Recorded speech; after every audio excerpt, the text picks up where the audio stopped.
So good morning, everyone. It's lovely to see so many of you for our first webinar of the International Social Pedagogy and Social Education Here and Now online conference. My name is Gabriel Eichsteller. I'm from Tempra, and I will hand over to Kara. So my name is Kara O'Neil, and I'm obviously working with Gabe on this presentation, and I'm the one that a lot of you have gotten some emails from regarding your registration. I'm one of the co-presidents of the Social Pedagogy Association in the US. Gabe, you didn't say a whole lot about your background, but you said who you were. Do you want to expound on that a little? Yes, I'm part of Tempra Social Pedagogy. We're a social enterprise in the UK, and I'm a social pedagogue by background, and mostly supporting people in developing a better understanding of social pedagogy. So we provide training, we provide team development sessions and strategic support for organizations that are keen to embed social pedagogy in what they are doing. So I'll throw out there that I am not a social pedagogue by background because that does not exist in the US. For any of you that don't know that, we don't yet have social pedagogy as a profession, and it is only beginning to emerge as anything other than a profession. So I am only just coming into this in the last 5 years or so, which is interesting because my background closely aligns with a lot of the social pedagogues that I meet overseas. So just to give you an idea of where I'm coming from. So our webinar structure is pretty self-explanatory. We'll go through some really quick definitions for those that are very new to the idea of social pedagogy, like me and some others a few years ago in my field. We will talk a little bit about the vocabulary that goes with social pedagogy. We'll do our best to cover that for both countries, US and well, several countries, I guess, if we include all of the UK.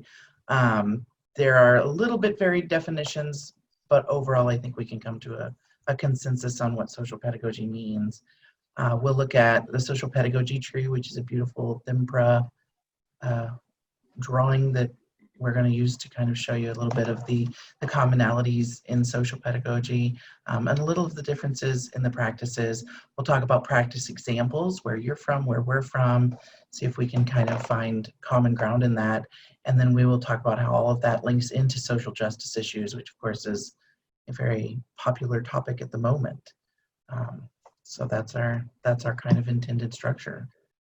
So the first thing we'll do, unfortunately with this many people, I don't know that we have time to go through and introduce everybody individually, but we absolutely have time to play around with this little practice field. You'll see a bunch of different professional fields on the circle, and we'd love to see where you are in those circles, and if you don't fit those circles, we'd love to see you type that in on the side. It's the same annotate at the top. You can enter text, or you can do a stamp and just put a stamp over where you're from, where your work lies.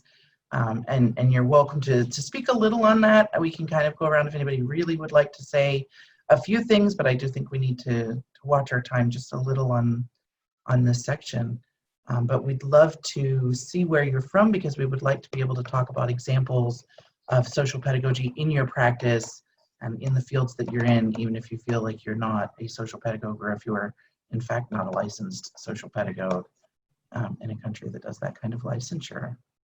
Yeah, I can see there's quite a good mix of people from different backgrounds, quite a few residential, youth work, foster care people, so that is amazing. So yeah, feel free to just take another minute or so to just add yourselves if you haven't already. And as Kara said, this is going to be really helpful when we come to trying to give you a more practical idea of social pedagogy. I can also see, based on the participants, there's quite a few of you that are very experienced around social pedagogy already. So that is brilliant. Thanks for joining us.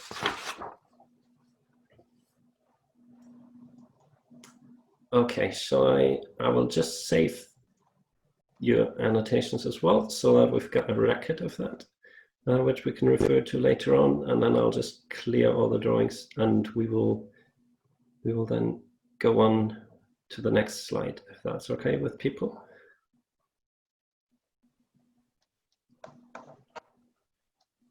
So this is for the newer to the field. This is really general, what is social pedagogy? So like I was saying in the very, very beginning, social pedagogy means something a little different in every country. This is a very fluid field. It's a philosophy, but it's a practice, but it's professional. And there's just really, depending on the needs of the country, on what the people are driving this particular profession to be.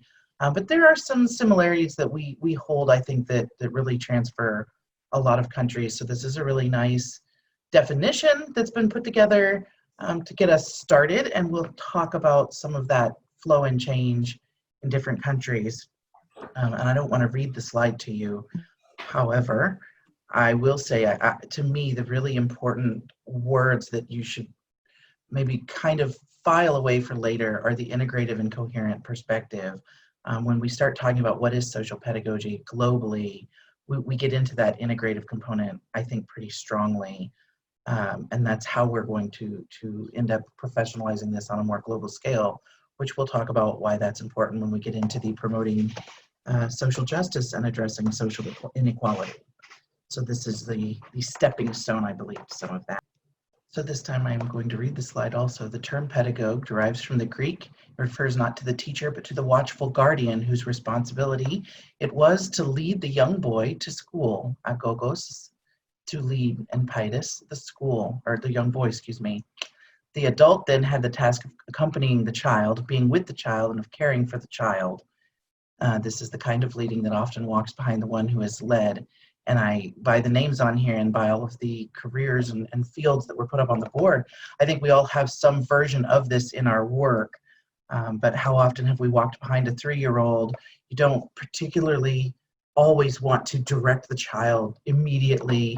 You know, you want to give a child some space, but you maybe are there just in case of danger, or just in case of correction, or just in case a child needs to know something. Pedagogy goes beyond working with children. It goes into working with adult education. There are many, many fields, but this idea of being there and being that almost a helpmate and a teacher is a very important one. So you are leading without leading and educating without forcing knowledge when you're working in social pedagogy. So we get here into some of the vocabulary when you are just starting out. Again, this is for our newer people to social pedagogy. When you're just starting out in social pedagogy, you begin to read, you will find a lot of words that sound very similar in your reading and in your studies. Those are, of course, social pedagogy, but you will run into critical pedagogy, social education, pedagogy. So all of these things can become very cumbersome when you're just starting out, and it really is a matter of breaking these words down into their base meaning. So if we use in social pedagogy, I personally use social to mean literally relating to human society and to its members. It doesn't necessarily mean being social, reaching out socially to a variety of people. It can mean that, but in individual practice, this really means as it's relating to human society and to each member individually. And that will become very important as you go further down the rabbit hole of social pedagogy. That individuality will become absolutely a necessary component. Pedagogy can mean a huge variety of things. In the United States, when you say pedagogy, people hear education, and they specifically think of a connotation that means curriculum. So pedagogy, for us, when we hear pedagogy, we really think the very directed means of educating, and that's not what pedagogy means when we're discussing social pedagogy. When we're talking about social pedagogy or social pedagogical methods or methodologies, we're really talking about supported learning, just like that base root that we just talked about in the Greek. So that's a really important thing to keep in mind, especially if you are American or you're joining new into the world of social pedagogy, that social means that we're relating to its members, and pedagogy means it's supported learning. So we are offering supported learning to members of our societies. You'll see critical pedagogy on occasion. Critical is the evaluation, the judgment. It does not mean critical juncture or a critical time in history. These are important things, but when we're discussing critical pedagogies, we're talking about the evaluation and judgment, not in the negative connotation of judgment, but judgment of skills, maybe an evaluation of how well something is being completed or what can be used to complete that particular task better. And again, we're going to throw that supported learning in there, and that's the most important, is that supported learning. Critical pedagogies can span into a lot of social justice work, but we're still rolling back to that evaluation. It's the evaluation of policies, the evaluation of people and skills, not necessarily critical, as in this is critical that we make a change now. And education is, we all know education is the giving of knowledge, but we want to be careful here to fall back on what I said previously, that we are not defining education as curriculum building. We are defining education as the giving of knowledge, as a supported method of offering new or different ways of accomplishing a task or working within a society, depending on your field of pedagogy. Yeah, as Cara has alluded to, in different countries, there are different understandings of those terms. So just by combining two words like social and education, don't just automatically assume that everybody else would have the same understanding of things like social education or social pedagogy. And I think the beauty of that is that it's always about dialogue and exploring what is it actually that you mean by social education. And that will be different things depending on whether you're in Spain or whether you're in the UK, depending on whether you're a social worker or a youth worker potentially. So that's really crucial to keep in mind as well.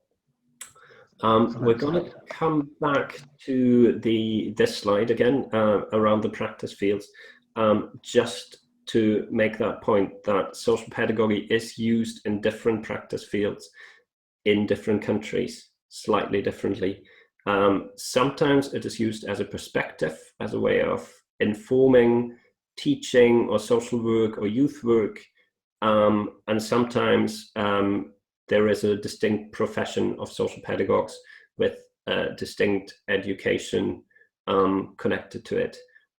Basically, what we've tried to outline here is a little snapshot from 6 European countries that were part of our Erasmus Plus project on social pedagogy across Europe, plus the United States. And one thing to keep in mind as well is that all those flags that are slightly semi-transparent, that just means that it's an emergent practice field concerned with social pedagogy rather than an established practice field for social pedagogy in that particular country. So you can see that in some countries like Belgium, Germany, and Denmark, social pedagogy is very much used in schools very clearly. So you'd have like a school social pedagogue who's responsible for other aspects of learning and education in the broadest sense. Whereas in other countries, you might use a social pedagogical perspective in some schools. So that's the slight differentiation. We will obviously share those slides with you as well. So don't feel like you need to write all of this down now or anything. You can refer back to it later. This is really just to give you an example of the diversity there is in social pedagogy, but also hopefully it shows that there's quite a strong amount of overlap, certainly in specific practice areas across countries. So one of the points then is that I would argue that across all the countries, looking at commonalities, it's worth understanding social pedagogy first and foremost as a perspective, as a way of seeing the world, understanding it, responding to it in ways that create a sense of safety and enhance learning. Specifically, that's about creating the conditions in which people can thrive and can unfold their potential. And that's why we often talk about social pedagogy as being a bit similar to gardening, as opposed to sculpting. That's an important metaphor to keep in mind, this metaphor of gardening, because we aim to create conditions for learning and growth rather than shaping individuals based on our own ideas of who we think they should be. And that gardening metaphor is really important. That's why we've kind of come up with this idea of a social pedagogy tree, which you can see here. And as a metaphor, the tree tries to explain why social pedagogy has grown differently in different countries. As a profession, as a discipline, it continues to grow and to thrive, just like trees do. So in lots of European countries, as we've said, social pedagogy has a really long-standing history, and you can trace back its development to educational thinkers and social philosophers over many centuries. And they've influenced cultural attitudes in three important ways, I think. Firstly, that has to do with a particular image of children and human beings as intrinsically rich and resourceful, as having unlimited learning potential. And that positive view of human beings has opened up a whole world of possibilities for how we can create learning conditions, really. So if we believe that people have potential and can learn, then it's a lot easier to approach our practice in ways that are about, okay, so what can we do to optimize opportunities for learning and growth, rather than to say, oh, they will never learn this because they're, I don't know, deficient in some way, or because of the experiences they've had in the past. So we always believe that people can grow and can thrive, and it's down to us to find out what we can do to support that. And it also means that every person is seen as intrinsically valuable and should be respected, and we need to uphold their human dignity, their human rights. Secondly, if we conceptualize people in positive ways, that also raises important questions about the relationship of the individual with society. So it suggests that everybody benefits when we have a society where there's diversity, and when every person feels included and feels enabled to develop their potential.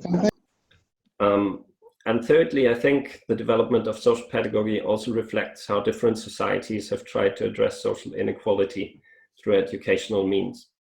So we talk often about social pedagogy as providing an educational solution for social issues. And in particular, I think there is something about human rights, specifically for disadvantaged groups, to ensure that disadvantaged groups within society enjoy a right to be heard, to be seen, to be treated with human dignity, to be seen as equal to everybody else. So again, that's very important. I'll just say a little bit about the theory as well, because I think that's an important route for social pedagogy, and that it aims to be an interprofession or an interdiscipline. So trying to draw on theories from different related disciplines such as sociology, psychology, education, social work, etc.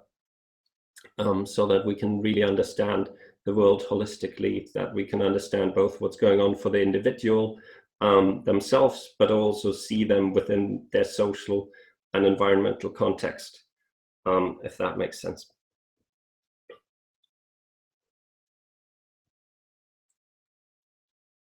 There is something then about how these roots are translated into practice. So if we draw on a rich understanding of different theoretical strands, a rich understanding of what is our ethical perspective and how do we express our ethics, and a deeper understanding of the importance of human rights for social justice, then the question is, how do we actually bring this together so that we can enable people to grow and to thrive?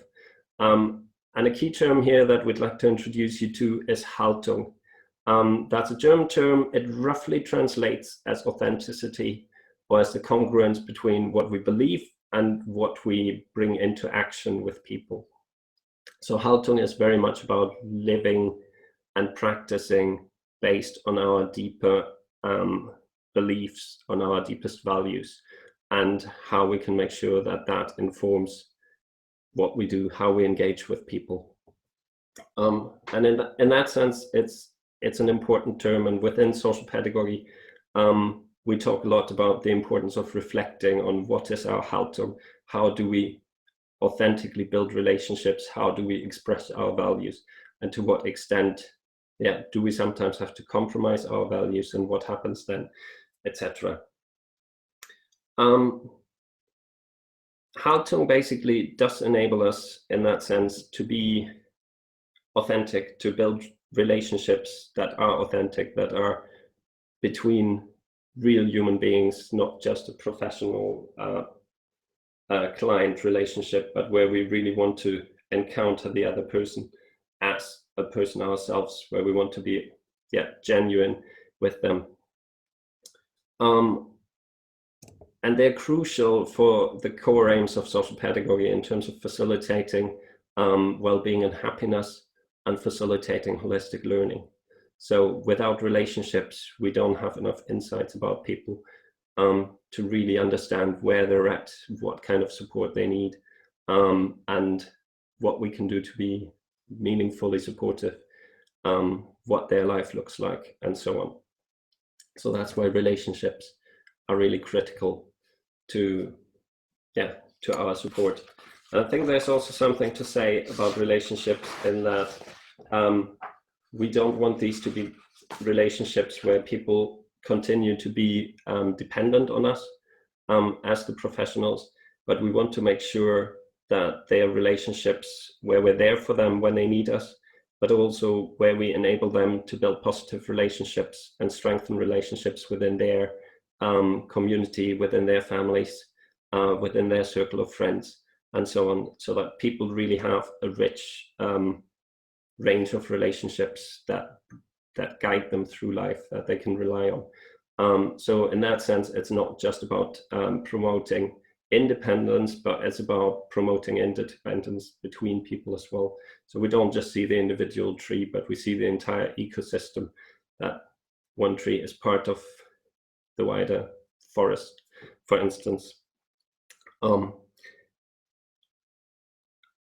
So to come back to empowerment, I think that is where we want people to feel through the relationship that they're taken seriously, that we care about them, that we want to get to know them, and that we want to be supportive in a way that makes them feel that they're more in control of their lives. They can understand the things that are happening around them a little bit better, and that they actually have a view that is taken seriously, that they have a say in the things that happen, not just to them. So it's often described as, in social pedagogy, we do things with people rather than do things for or do things to them. And that's a really crucial point as well. Now, are people happy just now with all of this? If you do have any questions at any point or any comments, please just put them in the chat box, or just raise your hand virtually, because we notice that more easily than if you literally raise your hand. So feel free to interject at any point with any key questions you might have. We'll try to give a few more practice examples in a moment as well, when we come to that. I think another key point for social pedagogy is that very often we tend to be overwhelmed by the complexity of life. I think we've just experienced that with the COVID crisis, that there are just so many things in life that that tend to happen potentially out of the blue, where we have no understanding, no kind of prior experience to draw on, where we have to kind of figure things out as we go along. And there is something about social pedagogy which is very helpful in that respect, because I think very often in practice we have this temptation that we just resort to procedural, managerial and risk-averse approaches, and that just means we know exactly what to do, we have a handbook, and we just follow this, and it's like, okay, we're kind of safe, we know what we're doing. And I think there's a problem in that when we apply methodologies like that, very stringent approaches, in practice, we crowd out our own creativity, we take away people's people's ability to apply their own situative judgment and to see things within a context that is quite unique. And that's why it's important to keep in mind that social pedagogy isn't just a method. It's not just a set of methods either.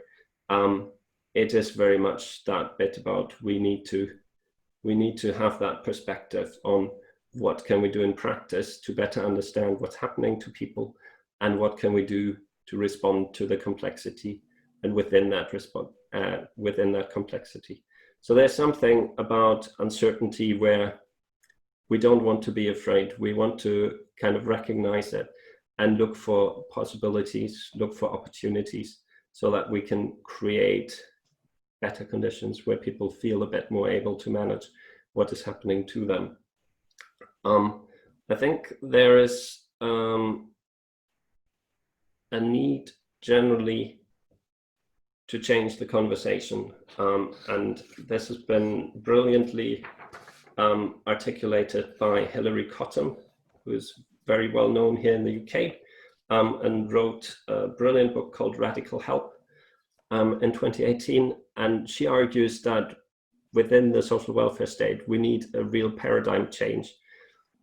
We need to get away from thinking about, oh, we actually need to fix the problem. If there is an issue in a family, we need to just fix that. So we'll send in someone to sort it out. And we need to understand that our real task is to grow the good life with people. We need to get away from thinking just about need and defining people just very narrowly on what is their need, and then we can manage that need.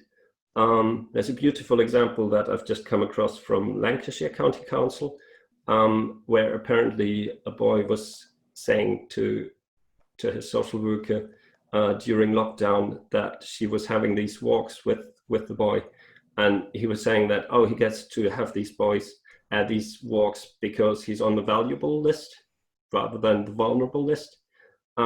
So he saw and thought of himself, fortunately enough, as a valuable person rather than a vulnerable person.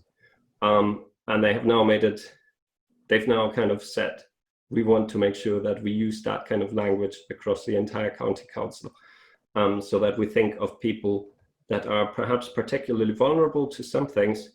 We want them to think of themselves as particularly valuable to us, and hopefully have that. So it is about getting away from just thinking about what's wrong with people, what's their need, to thinking about what is their capability and what can we do to develop that.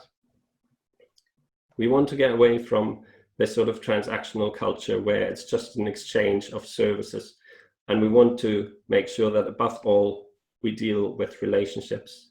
It's all about relationships. The relationships between us and the people we support, but also the relationships they have within their community. And relationships are not transactions. We want to get away from just thinking about how can we audit the money and to make sure, and who pays for that, and to look at what can we do to connect people to different forms of resources within their community. And again, I think during COVID, we've seen very often that communities have come together to provide a really valuable resource that you can't buy with money. That kind of support and knowledge and day-to-day expertise that people have within their community is worth so much more than what money can buy. So we need to strengthen that, Hilary Cottam argues, and we would concur.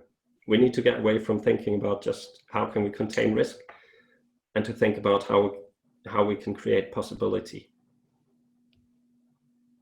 And last but not least, we need to get away from thinking about services as closed or targeted to specific groups at need, and think about how can we make sure that what we do in social welfare, through our social welfare state, is open, that the welfare state takes care of everyone, because everybody needs support at certain times in their lives, and everybody has times in their lives when they have a lot to offer to others. So that's really what we're trying to achieve through social pedagogy as a perspective, is to facilitate that kind of paradigm change. Over to you, Kara. What is social pedagogy is the question of the hour, I think. So I want to take a minute and kind of move over here to the side because Carlos had said we in Spain understand social pedagogy as the pedagogical science that is in charge of social education. We understand social education as the educational practice that trains people outside of school and through community processes and cultural promotion, to which Lois replied, this links to community-based work here in the UK, and the focus on social education is a new idea, one that is very important. And I was struck by that as Gabe was speaking, because I was obviously thinking about this slide that's coming up, what is social pedagogy? And I really love this kind of dialogue that's going between these countries. It is this and all of these things. Social pedagogy is a little bit of all of this, and I think it's so important that we kind of acknowledge this relationship that becomes the heart of social pedagogy. Social pedagogy is really a means of building a relationship-based practice for all of these things, for community outreach, for education. There's so much strength in building with people what it is that they need in order to accomplish equality, in order to accomplish social justice. Sometimes it's just in order to accomplish daily tasks. Sometimes it's a much larger problem. But we always start from these inherent capabilities that people have, their personal potential. And if we begin to look at that inherent capability and that potential of each and every individual human being, then I think we can start to build community change off of that in whatever way the community you're working in needs that access or that help or that training. But it is very, very dialogical. It's very important that the people that we're with or that we're working with are participating so that they can navigate the world that they're in, because it's very easy to come in from the outside and put onto somebody what you think is what's best for them. Certainly in the United States, and I know this is not a problem only in the United States, it's very easy to build a formula as to how to solve a problem. How do we solve poverty? We give people jobs. How do we solve? These things are very formulaic. They build policy. Policy is often built on formulas. And the biggest problem is that people are not formulaic. People are all individuals. So that dialogue and that participation within social pedagogy is how we can then learn how to help make change, how to help educate, how to reach out to communities, and use that again to reach back to policy if necessary, if that's the field that you're in, which is another important component of social pedagogy. So dialogue, participation, that navigation is absolutely a very important component of what social pedagogy is inherently. I'm going to say relationship centered again. I say Gabe just put that back up there. I think he said a lot on that, and I cannot stress enough that's exactly what it is. You need to strengthen your relationship with people. To reiterate something Gabe said, without relationships, we do not have enough knowledge about somebody's life. So it is imperative when we are working with people in any of these fields that we build that relationship. So social pedagogy is relationship centered. It is based on that relationship you make with another. The last few on our bullet points, we have integrative and coherent, speaks to a broad range of professionals. That's kind of what we've been discussing, and I think we'll probably end up discussing in the Q&A more if I'm taking by the chat on the side. So it is integrative, and it will become more integrative, I think, globally as we become a larger, more global society, which COVID, I believe, pushed forward a few years. So we are absolutely reaching out more, and more of these professional in interdisciplinary fields, I believe, will start to discuss, and I think we will learn more about people as we build relationships and we're able to come together in a better way of integrating that knowledge. Focuses both on practice and structure. So this is important, and I'm sure Gabe will want to fill in more. A lot of countries, not a lot of, well, the countries that I know of, we all tend to go back to that formulaic policy making, and we focus on the practice of what do we do to deal with this problem? Well, this, and this need to happen, and then we've solved the problem. This formula, whatever it's for, will not solve a problem if we're not paying attention to the inherent structures which are building that problem. We can discuss, how to solve the poverty problem if we throw one out there, but none of that does any good if we're not looking at the inherent structures of a society which are continuing the same problems. So we tend to focus on practice a lot in our fields, especially in care fields, and not enough on the structures behind the practice or the structures building the policy.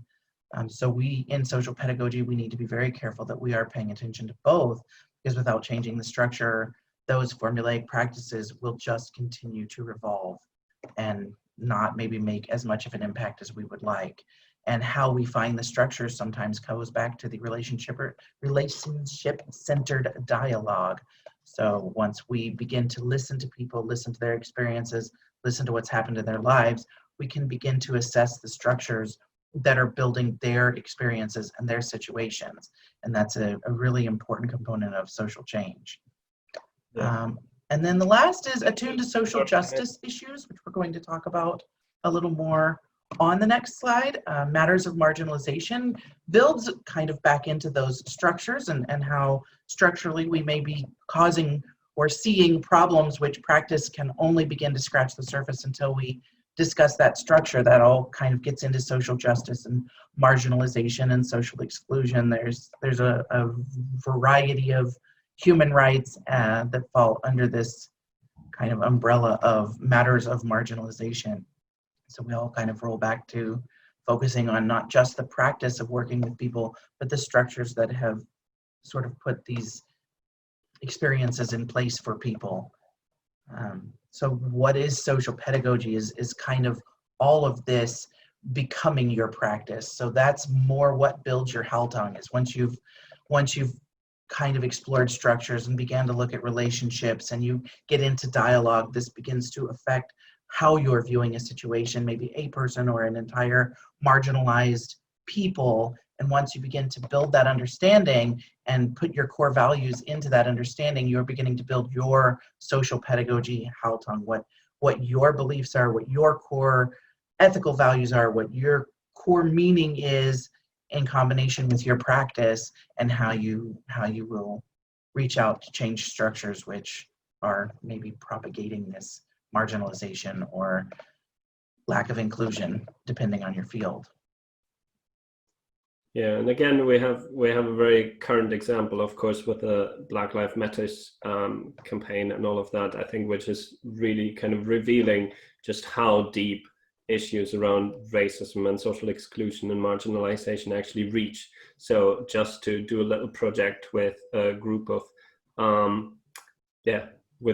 young people from Black and ethnic minority groups isn't going to solve it. That's not to say that that's not also important and part of the solution, but from a social pedagogical perspective, it's really about thinking as well about, and what else can we do to structurally address that issue that we're dealing with in our practice.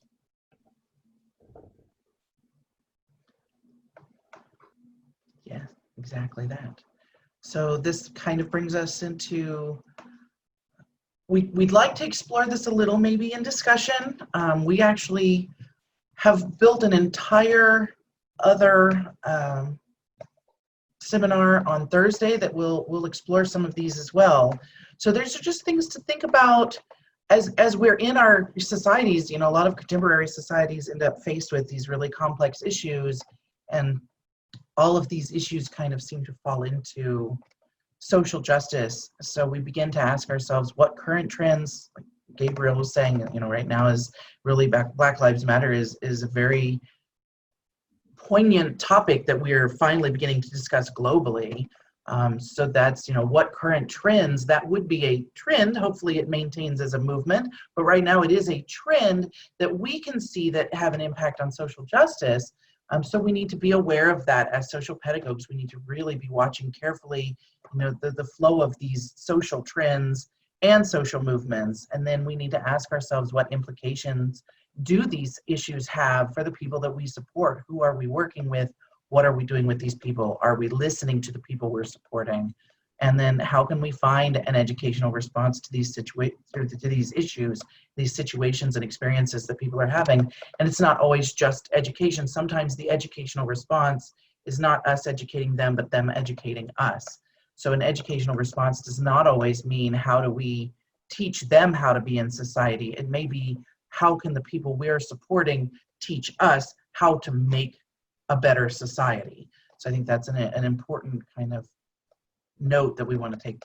But we will have the Here and Now seminars. So it's social pedagogy here and now, and that's going to be on Thursday evening on your program. But we're going to look at these questions in a lot more depth. We've got some advocacy workers that'll come also, but we're more than welcome to explore them here as well. So if you are interested in learning more or having those kinds of conversations a bit more, there are lots of things happening.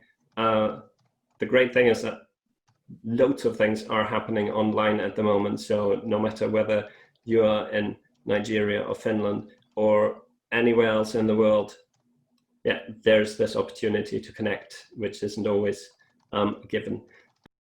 There's also a massive open online course in social pedagogy across Europe, which we have developed together with 8 partner organizations from 6 different European countries. So if you haven't signed up to that, I strongly recommend that. It's available on Coursera, and it gives you free access to all the learning resources. And if you enjoy doing it and want to do all of it, then you also have the option to pay, I think, £37 to get a certificate of completion. But that is completely optional. So you can do all of it for free if you want to. We at Tempra are starting some in-depth online courses this autumn as well.